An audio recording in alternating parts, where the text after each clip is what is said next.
What if 1 hour reshapes your sleep, commute, and voting? Maya details human and historical costs. Leo unpacks forensic facts and legal twists. An urgent, practical story about a ritual that still trips up millions and lawmakers who could fix it. Official guidance says the change happens at 2 a.m. Sunday. Yet public chatter asks, do we switch before bed or wait for that repeated 1 a.m. hour? Tonight we put the timeline against the lived confusion. People are juggling the New York City Marathon, concerts, early voting, and a clock ritual that still trips folks up. That's not on individuals. It's a system that builds in confusion twice a year.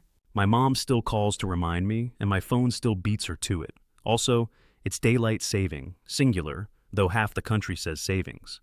If we cannot agree on the word, no wonder we argue about the policy. Here are the facts. At 2 a.m. local time on Sunday, November 2nd, clocks fall back 1 hour to 1 a.m.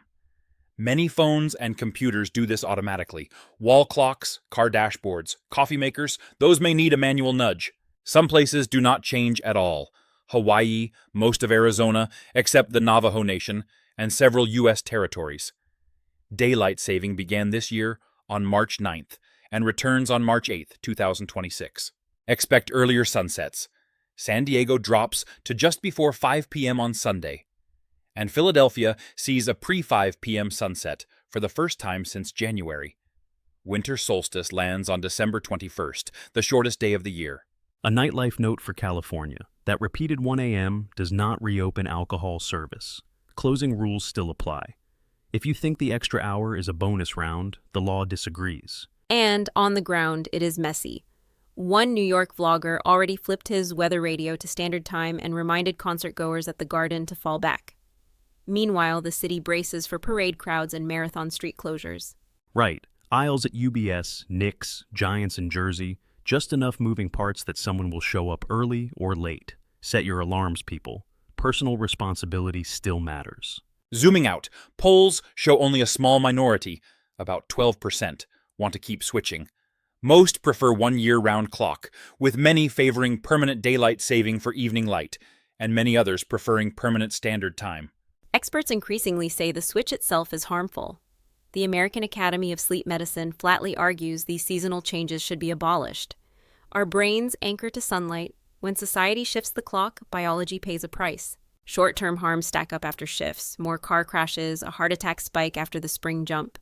Long-term chronic misalignment is tied to obesity and metabolic disease, even higher cancer rates at the western edges of time zones.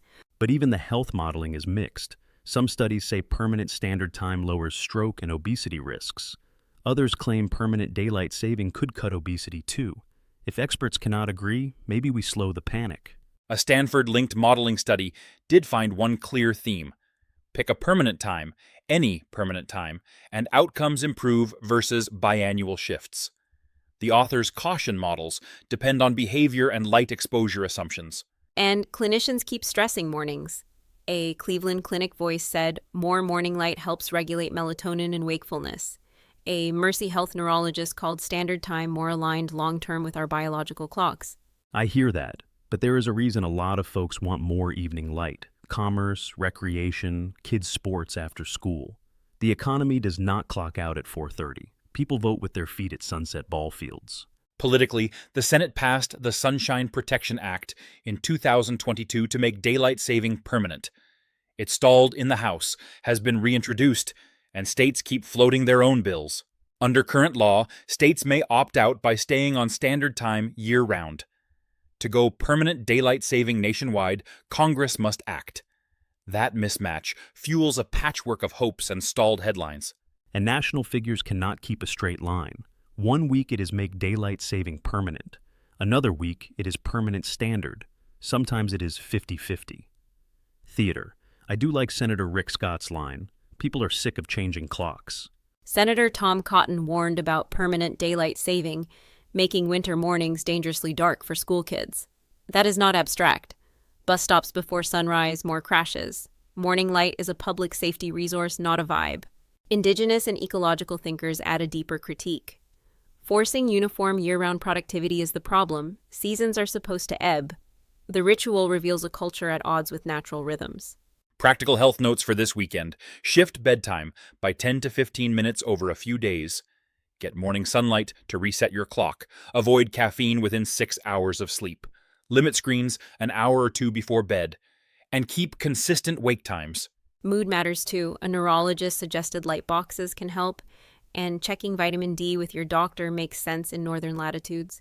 Those on the western edge of a time zone often feel more misaligned and may need extra care. Also, fight sleep procrastination. We all binge shows, then complain about the clock. As one clinician said, shut things down, use relaxation, maybe a short nap. Your body cannot out-argue sunrise. Public discourse reflects the friction. Local anchors joke about saving versus savings while explaining the Uniform Time Act. Viewers ask which gadgets auto-switch. Real life is practical, not philosophical, when alarms fail. And when public services and events collide. That New York vlogger flagged marathon closures, arena traffic, and early voting. A missed hour is not just an inconvenience. It can block civic participation and hourly wages. But technology has removed half the hassle. Phones, computers, even smart speakers flip the time. What remains is knowing your coffee maker and car are not that smart, and neither is a wall clock from college. Quick recap. Clocks fall back at 2 a.m. Sunday. Some regions never switch. Most Americans get earlier sunsets and an extra hour overnight. Experts want the biannual change ended, but the nation still argues over which permanent time to choose. If we must pick, the healthier bet is standard time, closer to solar noon, safer mornings, fewer downstream risks. The status quo is the worst option. It keeps disrupting bodies without solving anything. If we must pick, give people light when they live, after work. Whatever wins, just make it permanent.